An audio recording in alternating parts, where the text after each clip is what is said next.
Good morning students. बेटा हम पढ़ रहे थे प्राकृतिक संपदा। इसमें क्या होता है, जीवित प्राणियों को ऊर्जा प्रदान करने की प्रक्रिया में ग्लूकोज का उपयोग होता है।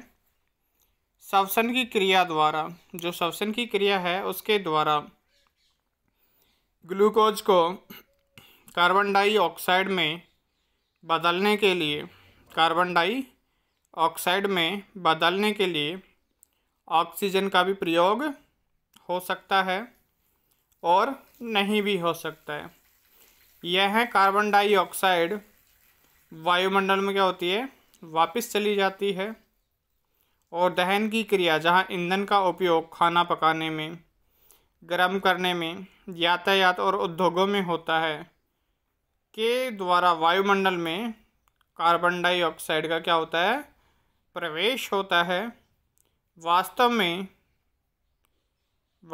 में ये क्या कह रहे हैं कि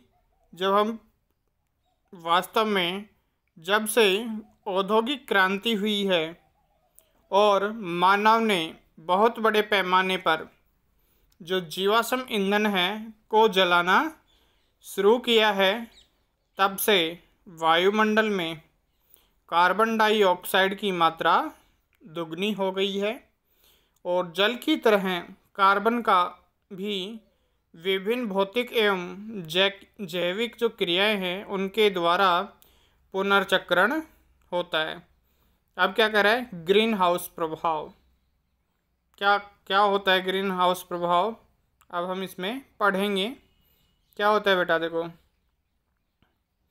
कि शीशे द्वारा ऊष्मा को रोक लेने के लिए, जो शीशा है उसके द्वारा ऊष्मा को रोक लेने के कारण शीशे के अंदर का तापमान और बाहर के तापमान में क्या होता है, काफ़ी अधिक हो जाता है। जब तापमान काफ़ी अधिक हो जाता है तो ठंडे मौसम में ऊष्मा कटिबंधीय पौधों को क्या करती है, गर्म रखने के लिए आवरण बनाने की प्रक्रिया क्या करती है, आवरण बनाने की प्रक्रिया में इस अवधारणा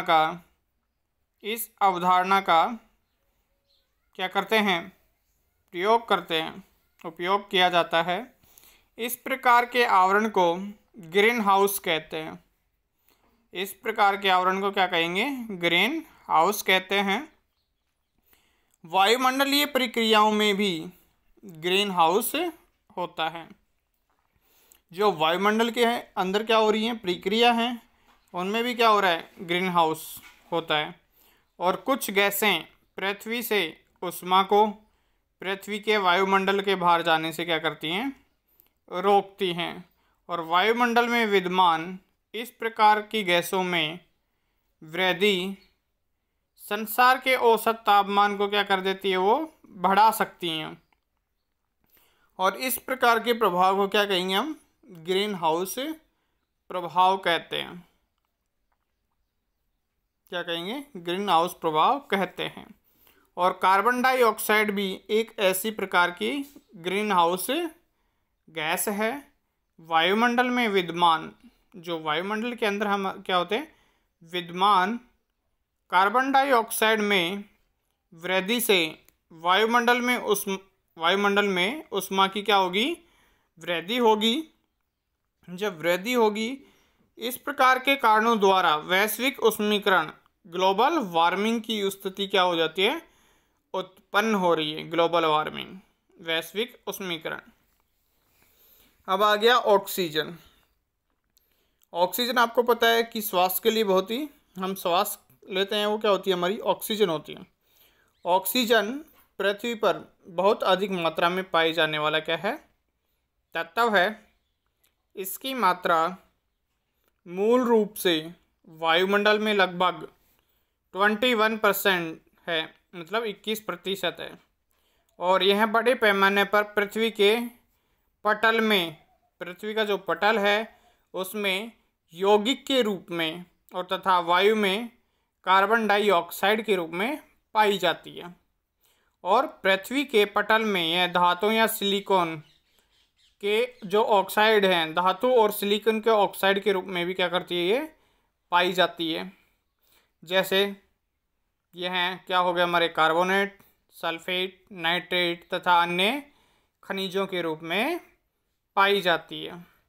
यह जैविक अणुओं जैसे कार्बोहाइड्रेट्स, प्रोटीन, न्यूक्लिक अम्ल और वसा अथवा लिपिड का भी एक आवश्यक घटक है।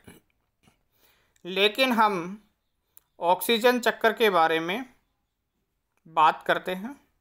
क्या होता है, तब यह मुख्यतः उस चक्र को निर्देशित करता है जो ऑक्सीजन की जो मात्रा है वायुमंडल में संतुलित बनाए रखता है और वायुमंडल में ऑक्सीजन का उपयोग होता है। देखो क्या दिखा रहा है, वायुमंडलीय ऑक्सीजन। तो वायुमंडलीय ऑक्सीजन हो गया, कार्बनिक अणु हो गया, इससे क्या हो रहा है, प्रकाश संश्लेषण हो रहा है, श्वास ले रहे हैं, CO2 बन रहा है और H2O। ये प्रकृति में ऑक्सीजन चक्र है। किसी भी जीव जंतु के लिए, जीव जंतु हैं वो भी क्या करते हैं, श्वास लेते हैं। जैसे मनुष्य है, अगर आप श्वास नहीं ले पाते हैं तो क्या होता है, हमारा दम घुटने लगता है, अर्थात अलग सा फील होता है ना हमें। अगर हमें हमारे शरीर में ऑक्सीजन की कमी होगी तो क्या होगा कि जो हमारे ब्लड वगैरह सारा सर्कुलेशन धीरे धीरे क्या हो जाता है, रुक जाता है और वो मनुष्य क्या हो जाता है, उसकी डेथ हो जाती है।